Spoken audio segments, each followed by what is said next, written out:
So this is example B. We're going to determine the surface area of the figure shown below. So first step, we're going to start with the bases. On this example, I'm going to trace one of the bases. We're going to use the front face as the base.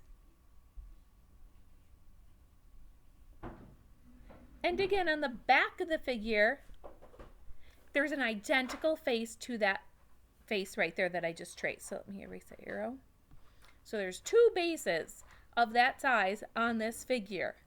So I'm going to break that L-shaped figure up into two rectangles. I'm going to divide it right here and draw a straight line separating it. So there's two rectangles, one at the bottom, one at the top. So the shape of the bases, you have two rectangles that are put together. It's actually a composite figure. You have to find the area of each of those rectangles and add them together. So you're using base times height. So let's start with the first rectangle. The one at the bottom, we'll call rectangle 1. This one we'll call rectangle 1. The base is 9, the height is 4. So I multiplied 9 times 4 and got 36. Next, we'll call this one rectangle 2. So we have to find the area of that rectangle. Now, since going across, since this height is this length is 4.5, I need another 4.5 to get up to 9. Now going vertically up and down, the total length is 9. So if I take 9 minus 4, I get 5. So this length is 5. So to find the area of that rectangle right there, I'm going to do 4.5 times 5. And you get 22.5. Now I'm going to add those two together. I get 58.5. So that's a total area of the front face right here. That's a total area of this front face right here. The whole entire L-shaped figure. Now since there's two of those faces, though, the front and the back, I have to multiply by 2. So when I multiply by 2, 58.5 times 2, I get 117. So this is the area of the front and back faces combined. So now let's move on to the lateral faces. The lateral faces are the rectangles that wrap around this figure. So in this example, let me highlight some of them for us.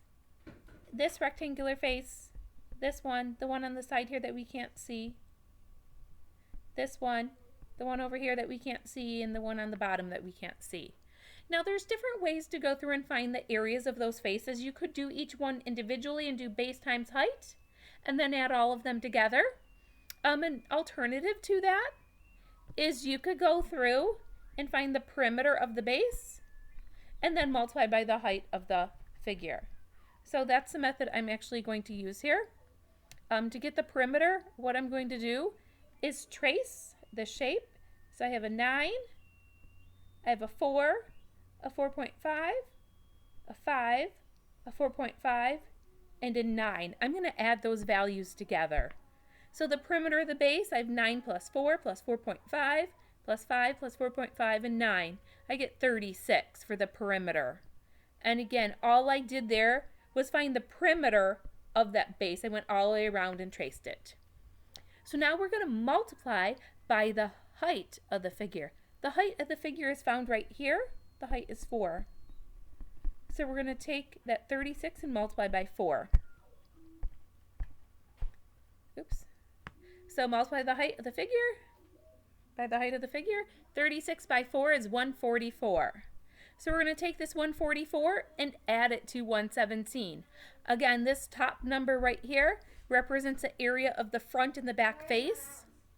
And then this number here, the 144, represents the area of each of these lateral faces added all together. So to get my final answer for the total surface area, I'm going to take that 117 and 144 and add them. When you add 117 and 144, you get 261, and your units are centimeters squared.